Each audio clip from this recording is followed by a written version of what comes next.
what do you do if you get a sore throat? Or what if you have to hiccup or cough or sneeze or anything like that when you're on stage? Well, you try to mask it. You try to work it in if you can. If you have a sore throat, you just take, do you have some tea? Deal with it. You deal with it. I mean, that's the one thing about this job that differs from other jobs. When you're sick, it really, really sucks. Because you feel so under the weather, and yet you have to go out on stage and act like there's nothing wrong and sing through colds and jump around when you're feeling nauseous. I mean, if you have to hiccup or sneeze, you try to not do it. And if you have to do it, you make it as, We had a guy actually on stage last night who started having a coughing fit. And he was like, and you just saw him turning red.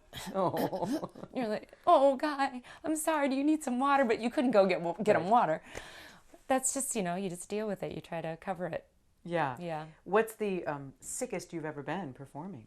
The sickest I have ever been, I would have to say, was at the Fireside. I was doing Phantom, and I do remember this. It was right around Christmas, and I had gotten a really bad flu bug. And all Christmas Day, where we didn't have a show, I was sick in bed. Wasn't able to eat, was making many visits to the bathroom. That's all I'm going to say.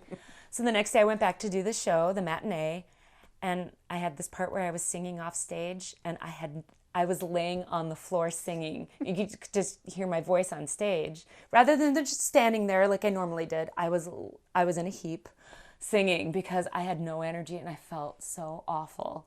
But that's what I remember, and I was still so sick. Sure.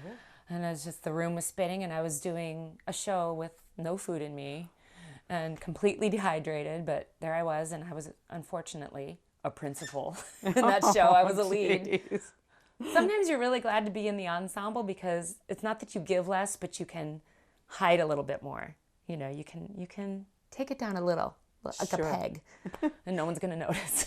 Now, can you call in sick? I mean, what happens if you really can. can't If make you're it? really sick or you don't have a voice, which can happen, you get laryngitis, and then you probably shouldn't go to work if you can't do your job.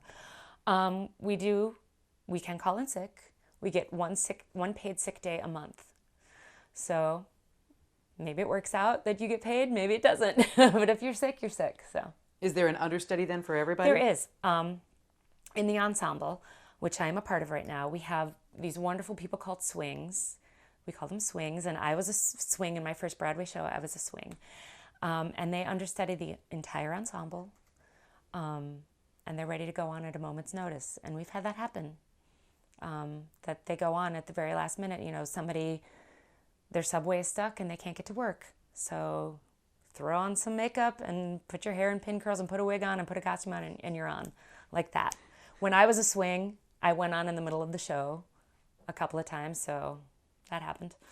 But that's what we have for the ensemble. For the principals, it's usually an understudy, and that's somebody from the ensemble who will then bump up to a principal role, which I've also done, and the swing will then fill in for the ensemble person who is now filling the principal role. Did you do that for Anything Goes? I did. Yeah, that's what I Yes, thought. I was the understudy for Sutton Foster in that, and went on about 50 times for the role of Reno Sweeney. Wow.